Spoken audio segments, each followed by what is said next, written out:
Welcome to Money Making Conversations. It's the show that shares the secrets of success, experienced firsthand by marketing and branding expert Rushion McDonald. I will know he's given me advice on many occasions, and in case you didn't notice, I'm not broke.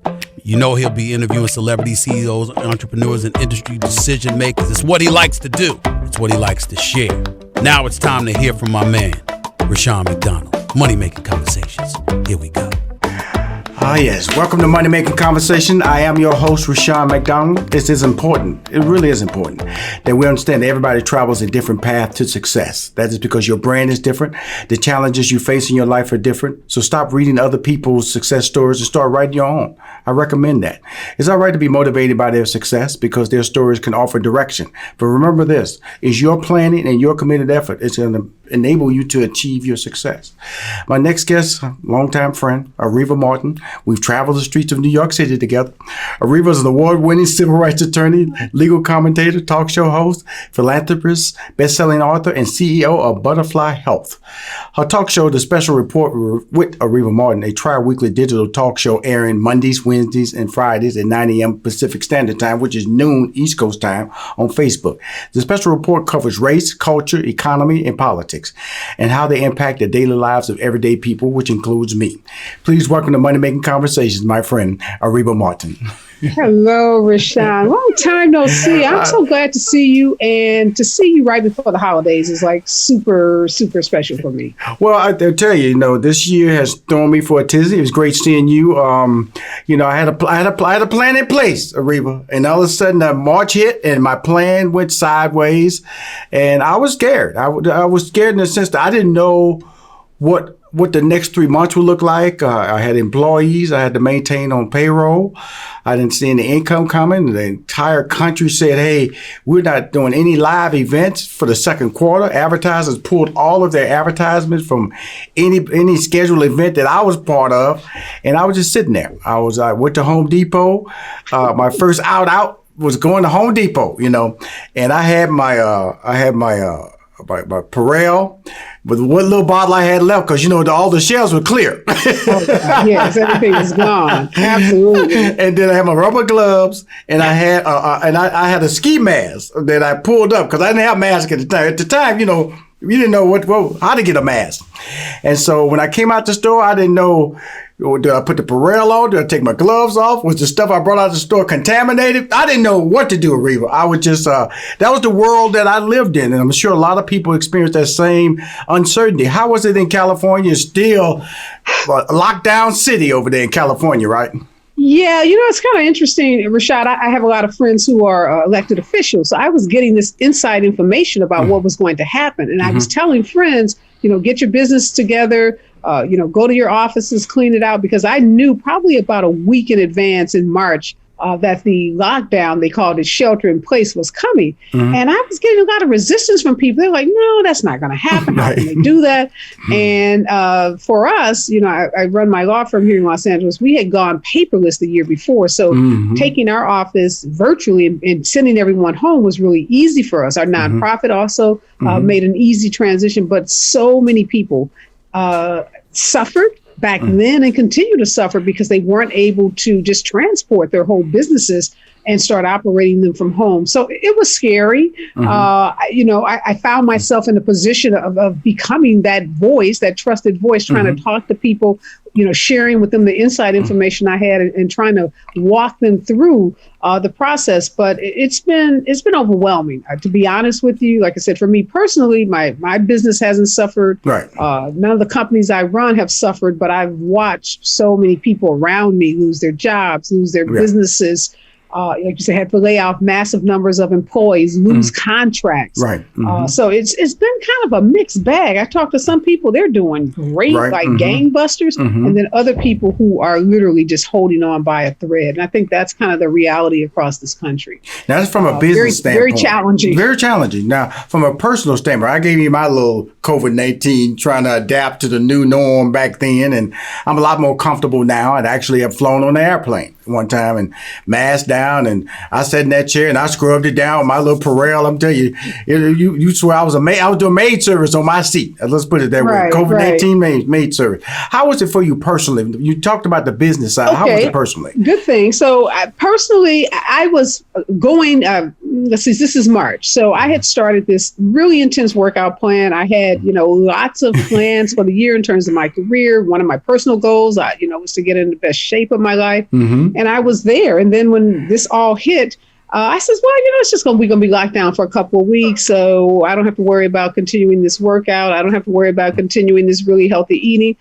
I think, and I didn't really even realize that I slid into kind of a state of depression after it went on for more than 2 or 3 or 4 weeks. I gained probably that COVID 15 pounds that a lot of people gain. 10. I found myself binging. I'm not a big TV person. I watch Queen of the South, binge through it on Netflix, Ozark, Tiger King. One night, and this is when I knew I was at an all-time low. I was up 5 a.m, binging on Ozark. My dinner that night had been a bag of potato chips and several glasses of wine. Right. And, something then hit me that, okay, this is not temporary. This is going to be here for a while. And you can't, drink your way through it with wine. You can't eat potato chips for dinner. You can't watch, every, series on Netflix. You've got to figure out a way to get back to something that looks normal for you. So I dropped the 15 pounds. I stopped eating the potato chips. I haven't had a drink in like 5 months, not because it's I don't know. I'm just trying to just be super healthy. Got back to some projects, started, my tri-weekly show on Facebook. I'm working on a new book project.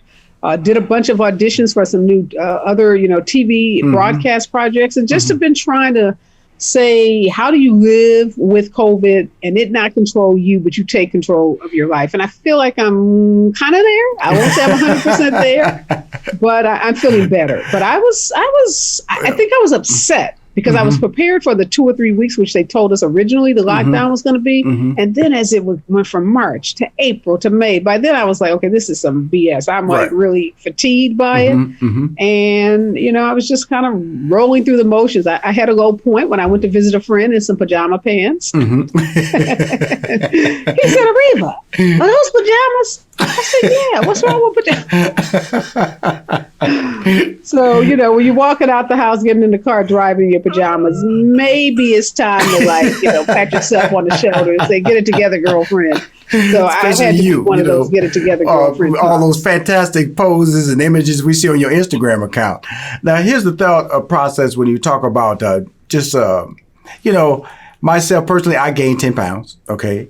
And I went from like eating 1.5 meals a day. I was eating breakfast, lunch, and dinner. Breakfast, lunch, and dinner. My wife was saying, you want more? Yes, I want breakfast. Yes, I want lunch. Because we were locked down. Then all of a sudden, I'd done so much due diligence of losing like 25 pounds. Suddenly, I was at 200. I went, whoa. Something is not normal here. You don't need breakfast, but you're eating it. And you're not even going out to be able to burn it off. Because I was just at home. Usually, I get up at 4.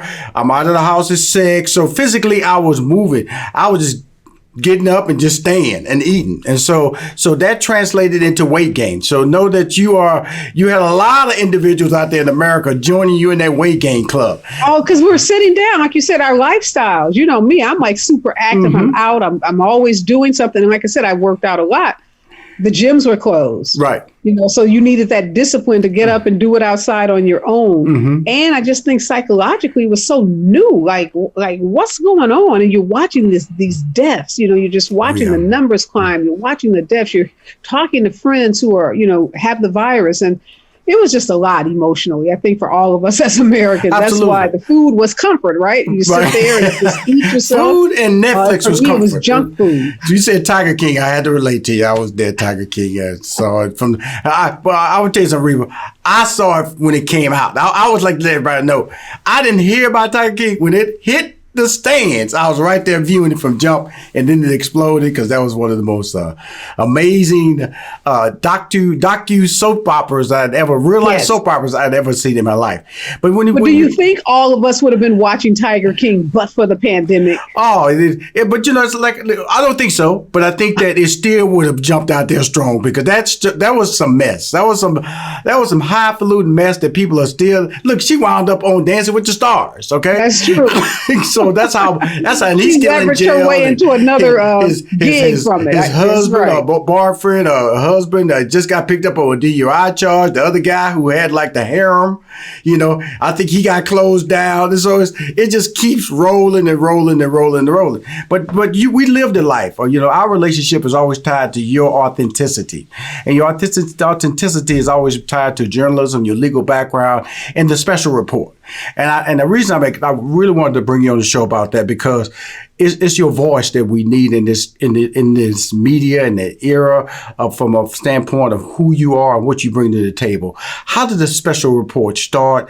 And give us some background on how people are reacting to it. No, that's a great question. So what happened was that, like I said, I had that inside information that LA was about to have a lockdown order. So on like the second Friday in March, right before that order was going into effect that next week. And I said, I'm going to go live on Facebook and just talk to people that I knew. I had a bunch of 100,000 plus followers on Facebook and a big social media platform. And everybody was, nervous. We didn't know what was coming. Right. And because I had this inside information, I said, I'm going to go on and just let people know this, kind of calm their nerves. Like, this is okay. Get ready. It's coming. It doesn't mean you can't go to the grocery store. It doesn't mean you can't go to your doctor's offices, and just trying to, cushion the blow, so to speak, for people.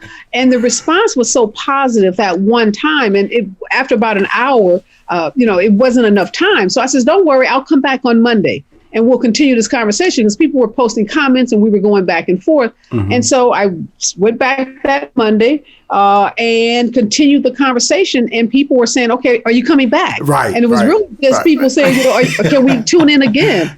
And I just said, you know what? Right now for the next, 2 weeks, I'll show up every Monday, Wednesday, and Friday, and I'll tell you what I know from my friends that work at the county, my friends that work for the city of Los Angeles, my friends that work in federal government. And I thought it was going to be 2 weeks of me just telling people, this inside information that I had gotten from all of these, high level elected officials.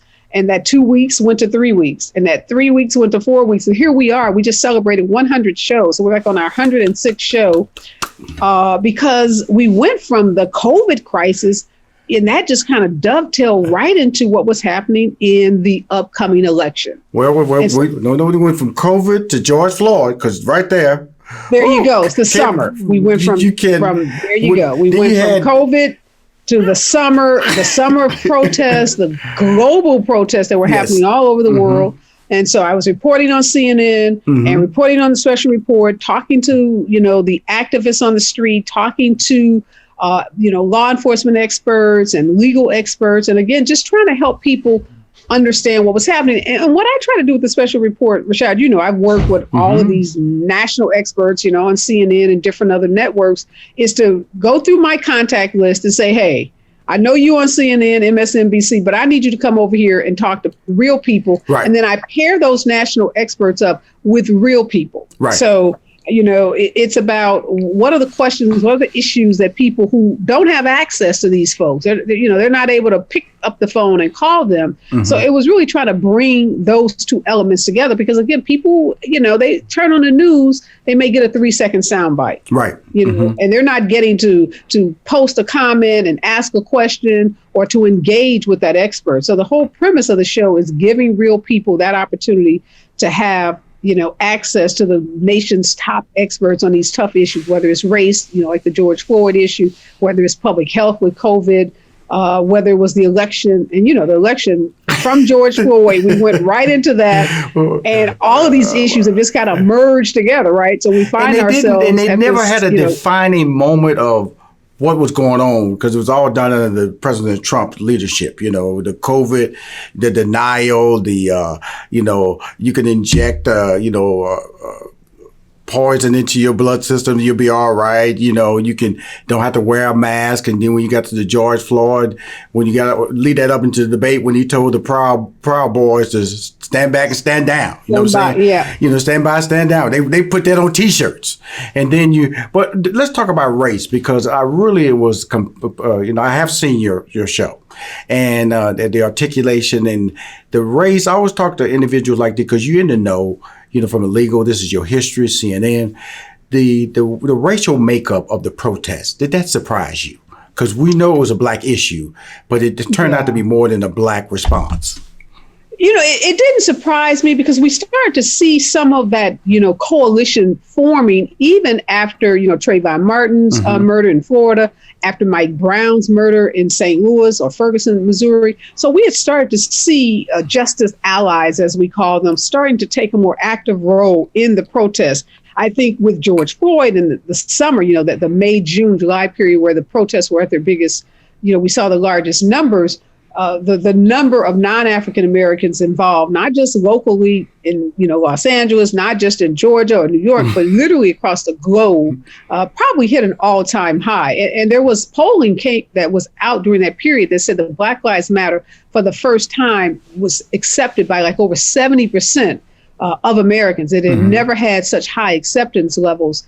And I think George Floyd, you know, hit people in a different way. We've watched, you know, people get shot in the back by police. We've watched such brutality. But there was something about that 8-minute, you know, 46-second video, the smug, you know, look on that cop's face, the others standing around who, you know, did absolutely nothing. I think that touched people in a different way. And that's what propelled those huge numbers of people that we saw on the street. And I think one of the things was they've always had that he resisted, you know, or he was fighting and we had to gain control of that individual. They saw somebody who physically couldn't do anything but what he did. That was lay down and suffer and be murdered. And I think that was one of because like I said, we've seen the Eric Garner, we saw the Michael Browns running, and Eric Garner, he was trying to resist, so they put him in a chokehold and he died. They could say, well, who's trying to resist? This was just a man who was taken out of his vehicle, then pushed up against his tire wheel and in his own car, and then God just sit there with a knee on his neck and adjusted his knee. That was the part that really traumatized me, the adjustment. Which means that you had a point at that point that you could have relieved the pressure. You decided to put more pressure on it. And so you right in the midst of all this, Areva, you know, your show that you decided to do for 2 weeks. Now you are a voice on Facebook. You know, sometimes it is not, you know, what you're looking for is the moment, you know, that finds you. And I think it was that moment that found me. And you know who I spent a lot of time talking to, Rashad, over the last 3 or 4 months are white women in suburbs. Yes. You know, because white women in suburbs, we saw them out at the protest. We saw moms across this country get involved in those protest movements in a way that we hadn't seen them before. And then we saw those moms, a lot of those same moms say enough is enough when it came to this election with Donald Trump. Right. Start to organize themselves. There were groups outside of Cincinnati, outside of Cleveland, Ohio, in Wisconsin, other battleground states, white suburban women who didn't think of themselves as very political, but felt compelled in this election cycle to start organizing amongst themselves and to really speak out in a way that they hadn't before. So I really found that interesting, getting their perspective, like why now? Why in this moment? When we know that in the 2016 election, they overwhelmingly voted for Donald Trump. And in this election, they ended up being the margin. You know, they're you know, flipping from Trump to Biden in those key battleground states made a huge difference. Obviously, African-American vote, you know, just incredibly important in this election. Absolutely. But white women in the suburbs, you know, voted for Joe Biden in just enough of a voting block to cause him to win in some key critical. Your state was states. Always hit very hard, Governor Newsom, by Donald Trump. You know, I just read a message, I believe that, you know, dining, indoor and outdoor dining is being banned. Okay, you live there. What is the atmosphere? I'll go back a little bit. I remember when Kobe Bryant died. unfortunately died. I It happened was like to fly. forever ago. That was just February of this year. And I remember I came into LA and, his name was on all the buses and it was like a ghost town emotionally, And then this COVID hit and shut the city down. And then, the amusement parks can't even reopen. And I was just there like 2 weeks. I came in and out real quick for a trip. And people are getting around, outdoor dining. I think I went to Javier's in Century City up there. Mm-hmm. And, they're kind of like outdoors anyway. So they were packed. And now I hear this note that, you cannot eat indoor or outdoor. In your mindset, is that too much, Areva? Is it like, okay, what's going on here? Now, we got to be able to live. What is too much? No, here's what happened. I think the poor leadership from the national level, Rashad, has just caused people to reach a level of fatigue. At the beginning of this pandemic, rather than Trump coming out, being honest with the people, coming up with a national strategy and enacting that national strategy, he hid it from the people. He lied about it. They kept moving the goalposts.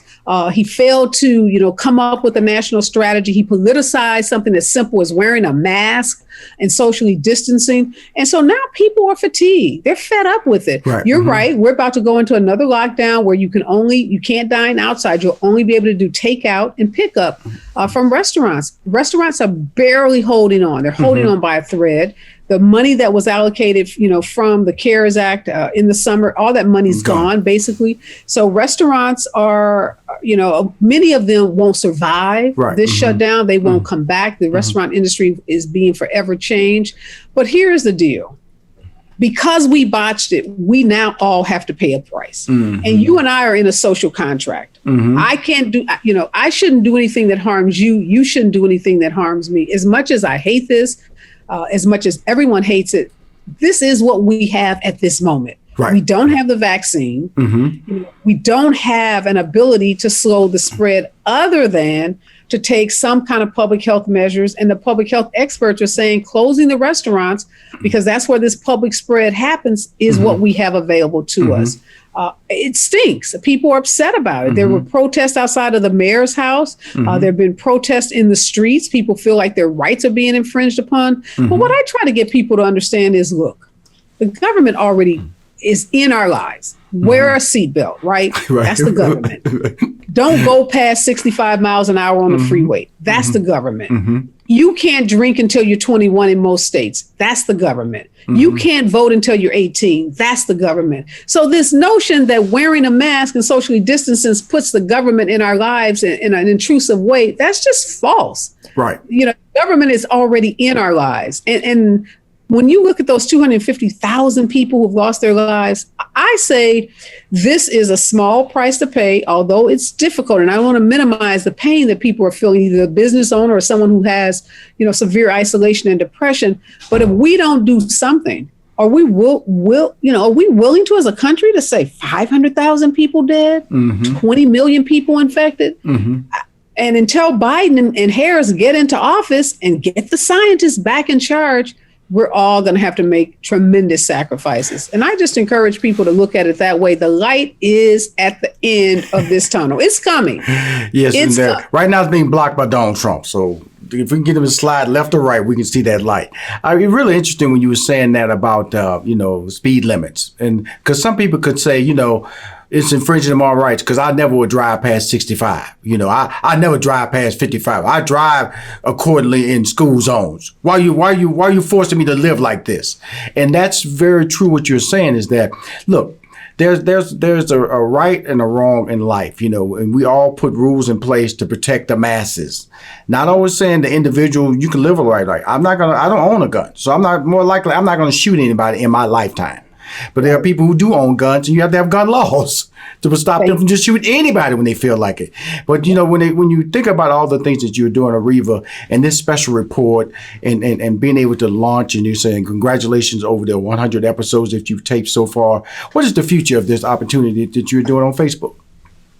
Well, I hope that it continues to grow. We've been growing the audience. The guests have just been phenomenal. I've been blown away myself by some of, not just the experts, because like I said, I had a lot of contacts with those, but some of the real people. I've had the most amazing conversation with Oscar Grant's mother, Wanda Grant.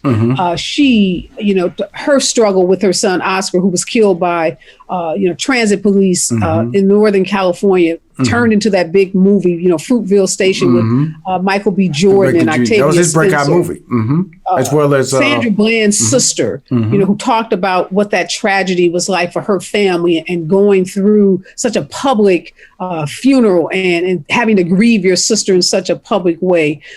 There's a guy named Keith Gramble who's been on my show a couple of times. He lost his father and his grandfather on the same day from COVID, and he learned, in that short period of time, his mother had COVID and several of his brothers and sisters, including him. So, families like that just ravaged by COVID. One of the state legislators in Michigan, who was in the Michigan State House when those armed militia came and threatened, the state legislators. So just having a chance to sit down and talk to those people and learn about their experiences has just been an amazing way for me to manage my own mental health issues during this period. So I just want to keep bringing those stories. I just want to keep connecting with real people like that and giving them an opportunity to share their story. Some of the thank you notes I get from guests, again, and even my experts, because experts go on national television and local television and they get 2 minutes to talk. Right. But when they come on a special report, we may do a 15-minute interview where they really get to explain themselves and answer questions and, again, talk to real people. And one of the big issues now that I'm so focused on, laser focused on, is the vaccine. 70% of the African Americans say they won't take the vaccine. And unless we have, well over 50% of the Americans who take it,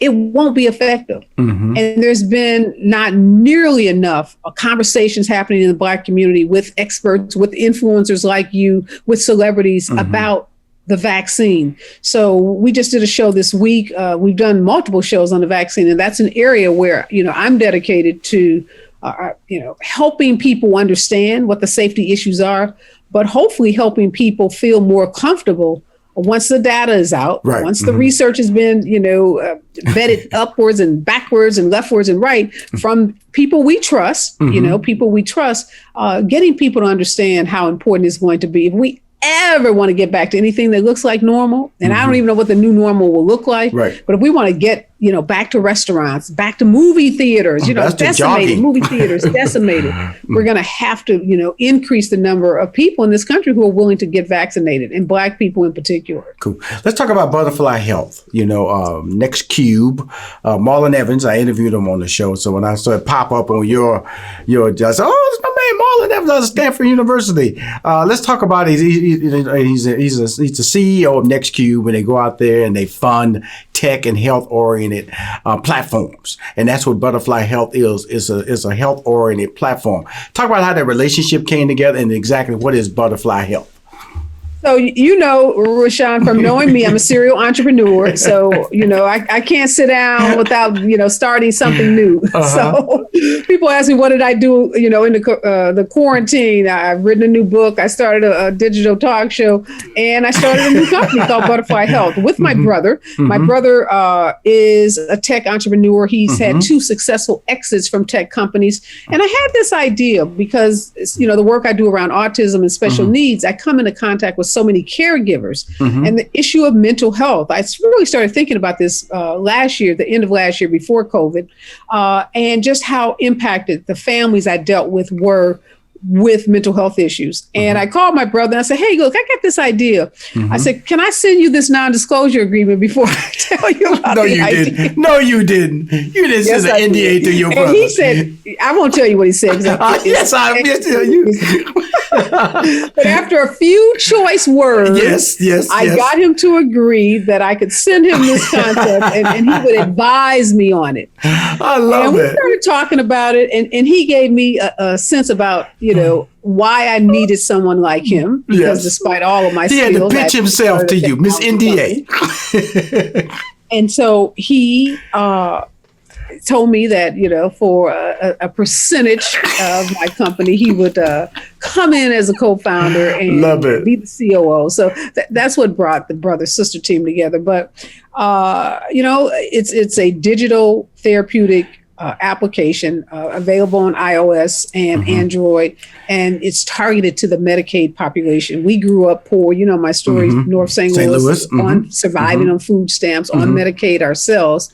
So we wanted to deliver and develop a product targeted specifically for that marketplace, and that's what Butterfly does. And NextQ, they invest in early startup healthcare companies, and one of our advisors referred us to Marlin and NextCube, and they, we went through an application process, and so they now have invested in the company. We went through an accelerated program with them. We've gotten investments from Startup Health. We've gotten investments from congratulations, investment fund in Tennessee called Jumpstart Foundry. And so we are building the company. We're in conversations with major health plans, as well as health systems like Kaiser, about rolling the platform out at the beginning of next year. All of these companies are clamoring for a solution to address health equity issues, to address, underserved populations. So from a timing standpoint, you got a tsunami in mental health issues happening because of COVID and the social unrest. And you have health companies who've said, we are committed to diversity and inclusion in ways perhaps they hadn't been in the past. So you have those two things colliding, creating some tremendous opportunities for us to, raise a lot of capital for Butterfly, and then to roll it out and to have an impact on the lives of people who desperately need it. So super excited about that. Well, I'll tell you, it's been 30 minutes of a good conversation with a friend. Reva, know this, I do a lot of national shows. Black News Channel has me on like once a month talking about the COVID and the financial situation and how Black America has to deal with the crisis that's not being funded properly by our Democrats or our Republicans. So if you ever want me on your show, I'd love to come on your show. I watched it. You're such a highly respected. Consider yourself booked. Yeah, we'll work out the details. I'll tell you, I will come over there strictly talking about the financial side and the budgets and what's not happening and why they won't pass this bill, and they need to stop trying to. They're not going to get these folks $600 a week. I'm just going to tell you that right now. They're not going to happen. But they can't. They should be giving them something, because there's some big tax bills that are going to be coming this way. 1231 in the month of January is going to really cripple not only America, but especially the Black community, because we are always the hardest hit, as we're being the hardest hit by COVID. But I want to thank you for coming on Money Making Conversation. You look fantastic. Thank you. And your conversation was brilliant. Happy holidays to you and your family. Thank you. If you want to hear more Money Making Conversation interviews, please go to moneymakingconversation.com. I'm Rushion McDonald. I'm your host.